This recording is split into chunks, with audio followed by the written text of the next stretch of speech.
આપણા જીવનમાં આરોગ્યનું ખૂબ જ મહત્ત્વ છે.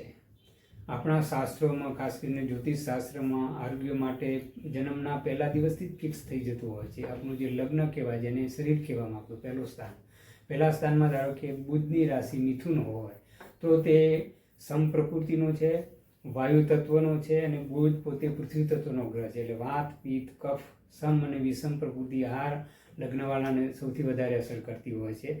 તે બીજું કે આમના ખભાની તકલીફ થવાની શક્યતા, ભૂજાઓની તકલીફ થવાની શક્યતા, શ્વસન તંત્ર, ફેફસા, થાઇમસ ગ્રંથિ, અને તે ખૂબ જ વિચારશીલ રાશિ હોવાના કારણે તેમને માનસિક તકલીફ થતી હોય છે. ઘણી વખત દાંત અને જીભની તકલીફ થતી હોય છે, બોલવામાં તકલીફ થતી હોય છે. દાખલા તરીકે મારો પોતાનો બુધ દૂષિત છે એટલે મને બોલવામાં, સડસડાટ બોલવામાં તકલીફ થાય, ઘણી વખત વચ્ચે અટકી જવાનું થતું હોય છે, સ્પષ્ટ શબ્દ બોલી ન શકાય, તે આ બુધના કારણે થતું હોય છે. તો આવા પ્રકારના વ્યક્તિઓએ અથવા આ લગ્નના પ્રભાવમાં આવનાર વ્યક્તિઓએ હંમેશા પોતાની પ્રકૃતિને ધ્યાનમાં રાખીને ખાવું પીવું જોઈએ.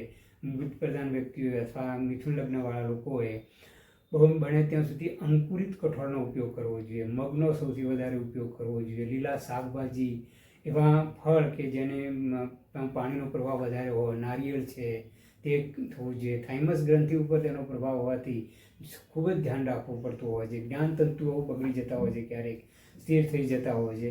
બને ત્યાં સુધી આ વ્યક્તિઓએ ચાંદીના વાસણમાં ખાવાનું રાખવું જોઈએ. અને પોતાને અનુકૂળ જે કલર હોય, ગ્રીન કલર છે, ભૂરો કલર છે, તે એમના માટે સૌથી લકી કલર કહેવાય. તો તે કલરનો પહેરવામાં ઉપયોગ કરવો જોઈએ. દાખલા તરીકે રોજ આપણે એ કલરના કપડાં ના પહેરી શકીએ તો અંડર ગાર્મેન્ટ પહેરી શકાય, અને એ કલરની ઘડિયાળ પહેરી શકાય, મતલબ એ ડાયલવાળી ઘડિયાળ પહેરી શકાય. અને બુધનો નંગ ગ્રીન કલરનો જે આવે તે ખાસ પહેરવો જોઈએ આ લગ્નવાળાએ, કારણ કે તે આરોગ્ય માટે સૌથી વધારે અને માનસિકતા માટે તે બહુ ઉપયોગી ગ્રહ જ કહેવાય. બીજા નંબરે એમણે માતાજીની ઉપાસના કરવી છે, દુર્ગા માતા અને ભગવાન વિષ્ણુ. ઓમ નમો ભગવતે વાસુદેવાય મંત્ર કમસે કમ એક માળા કરવી જોઈએ, અને દુર્ગા સપ્તશ્લોકીનો પાઠ રોજ કરવો જોઈએ. અને તેને લગતા મંત્રો અથવા અનાજ વગેરેનું દાન કરવું જોઈએ, કપડાઓનું પણ દાન કરવું જોઈએ, વનસ્પતિનો ઉપયોગ કરવો જોઈએ, અને બુધના મંત્રો કરવા જોઈએ.